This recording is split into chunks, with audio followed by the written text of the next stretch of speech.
Student, आज हम सांख्यिकी के अंतर्गत यह देखेंगे कि जब हमें कोई आंकड़े दिए हुए होते हैं तो हम सांख्यिकी के अंतर्गत उन आंकड़ों का प्रदर्शन किस प्रकार करते हैं। प्रदर्शन कई प्रकार से होता है, लेकिन यहाँ पर मेरा मुख्य उद्देश्य उन आंकड़ों का ग्राफ प्रदर्शन से है जो सामान्यतः उपयोग में किए जाते हैं और शिक्षक पात्रता की जो विभिन्न परीक्षाएं होती हैं उनके पाठ्यक्रम में भी दिए हुए हैं। तो एक एक करके देखते हैं, जिससे कि हमें यह समझ में आ जाए कि इसमें है क्या। सांख्यिकी में आंकड़ों का ग्राफ प्रदर्शन है क्या कि जो हमको आंकड़े दिए होते हैं उनका हम ग्राफीय निरूपण करते हैं, उसे ग्राफ प्रदर्शन कहते हैं। होता क्या है, इसमें प्रदत्तों का ग्राफ द्वारा प्रदर्शित करने में इनको क्या होता है, आपको अगर समझना है, तुलनात्मक अध्ययन करना है तो हमें आसानी हो जाती है। तो कौन है, सबसे पहले हम समझने की कोशिश करते हैं इसमें सर्वप्रथम कौन सा ग्राफ आता है, किस तरीके की विभिन्न प्रकार के जो ये हैं ग्राफ बनाए जाते हैं, चार्ट बनाए जाते हैं, कौन कौन से हैं। तो एक है आवृत्ति बहुभुज, जिसे फ्रीक्वेंसी पॉलीगॉन कहते हैं। क्या होता क्या है ये, जैसे कि हम सामान्यतः पॉलीगॉन से जानते हैं, अनेक रेखाओं या कोणों से घिरी हुई जो आकृति होती है, कोणों से निर्मित जो आवृत्ति बहुभुज पॉलीगॉन कहलाता है। बहुभुज एक ऐसा क्या है, रेखा चित्र है जिसमें आवृत्तियों को अनेक भुजाओं के द्वारा प्रदर्शित किया जाता है।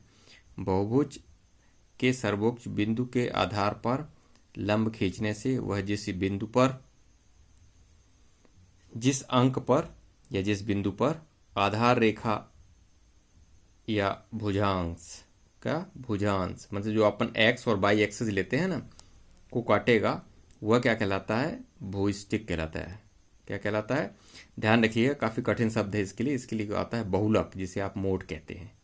तो सामान्यतः आपको ये समझना है कि जब आप यहाँ बहुभुज बनाते हैं तो आप जो डाटा रहेगा उसके अकॉर्डिंग आप क्या करेंगे, बहुभुज बनाएंगे, विभिन्न बिंदु रहेंगे और उसमें जो आपको सबसे ऊंचा बिंदु रहेगा वहाँ से आप क्या करेंगे, एक्स एक्स नीचे आप क्या करेंगे, वहाँ से लंब खींचेंगे, तो जो आपका नीचे जिस बिंदु पर आएगा वही आपका क्या कहलाएगा, मोड कहलाएगा।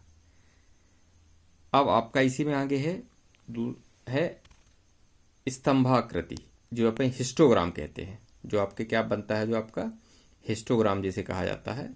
तो हिस्टोग्राम किसे कहेंगे, जब आपको क्या है, जब आपको कुछ इस प्रकार का डाटा रहता है जिसमें भिन्न भिन्न वर्गांतर रहते हैं। क्या होते हैं, भिन्न भिन्न वर्गांतर होते हैं, वर्ग विस्तार दिए हुए। वर्गांतर का मतलब क्या होगा, वर्ग विस्तार दिया हुआ है, जैसे 10 से 15, 15 से 20, 20 से 25, इस तरीके का आपको जब आंकड़ा दिया हुआ है तो भिन्न भिन्न वर्गांतरों अथवा वर्ग विस्तारों के अंतर्गत आने वाली आवृत्तियों को जब आयतों की रचना के द्वारा, आयतों की रचना करके ग्राफ क्या होता है, ग्राफ पत्र पर प्रदर्शित किया जाता है। ग्राफ पत्र मतलब ग्राफ पेपर पर प्रदर्शित करते हैं, तो उसे हम क्या कहते हैं, आवृत्ति चित्र या आयत चित्र कहते हैं।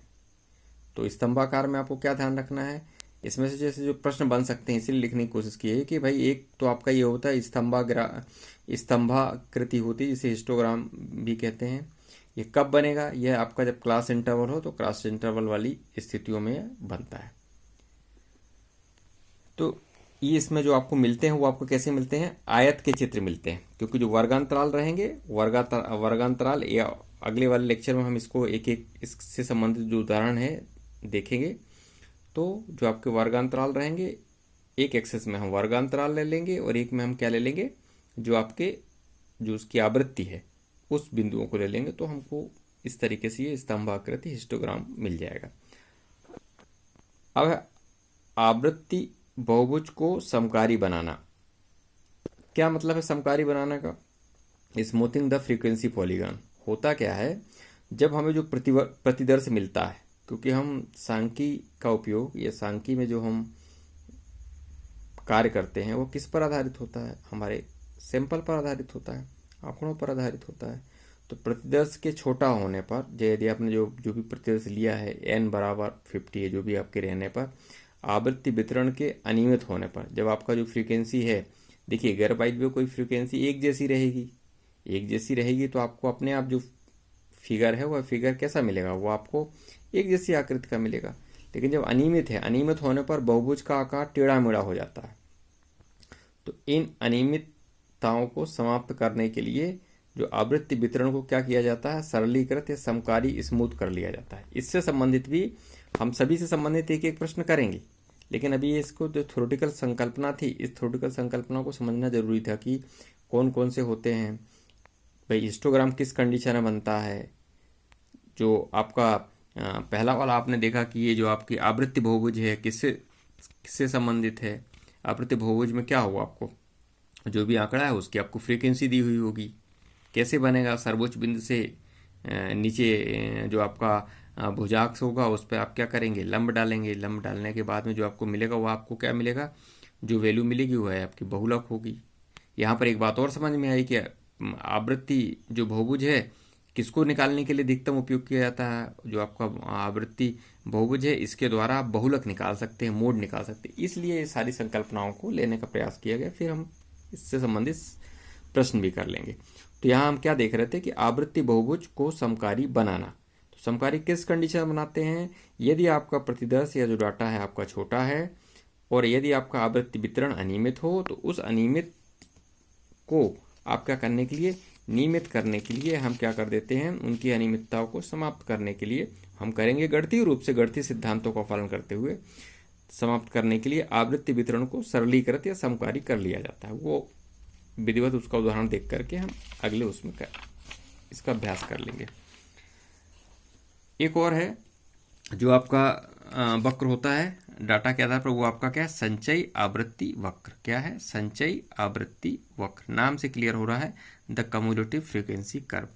इसमें क्या करते हैं, सर्वप्रथम संचयी आवृत्तियों का निर्माण किया जाता है। नाम ही से ही स्पष्ट है। क्या करेंगे, जो आपको डाटा दिया होगा और उससे संबंधित आपको आवृत्तियां दी होंगी, सर्वप्रथम हम क्या करेंगे, संचयी आवृत्ति बना लेंगे और फिर किसी वर्गांतर की संचयी आवृत्ति का अभिप्राय उस वर्गांतर की उच्चतम सीमा के नीचे सभी आवृत्तियों के योगफल से है। ये तो सामान्य आपको जो संचयी आवृत्ति की परिभाषा है या संचयी आवृत्ति की संकल्पना है उसके बारे में है। लेकिन हम क्या करते हैं, संचयी आवृत्ति सर्वप्रथम निकालते हैं जो हमको वर्गांतर दिए रहते हैं और वो हमको आवृत्ति दी हुई होगी और उसके आधार पर हम संचयी आवृत्ति निकाल लेंगे और वर्गांतर और संचयी आवृत्ति के बीच में हम जो वक्र बना लेते हैं उसे संचयी आवृत्ति वक्र कहते हैं। ये इसीलिए कम समय में मैंने इसको बताने की कोशिश की कि हमें समझ में आ जाए संकल्पना।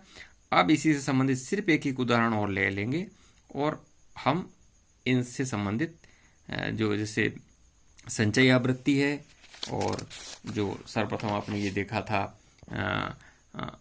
आंकड़ों के ग्राफ के प्रदर्शन में आवृत्ति बहुभुज है, फिर आपने इसी में देखा कि हिस्टोग्राम है। तो इसके सभी के एक उदाहरण ले लेंगे और उदाहरण लेकर के इसी संकल्पना को अपन लगा देंगे। आज मेरा मुख्य उद्देश्य ये था कि इसके बारे में बताऊं कि वास्तव में ये है क्या और 2-2, 3-3 लाइन में लिखने का इसको अभ्यास थोड़ा सा हो जाएगा कि संकल्पना समझ में आ जाएगी। और आगे की विषय वस्तु हम अगले वाले व्याख्यान में देखेंगे। आप सभी लोग इसका अध्ययन करें।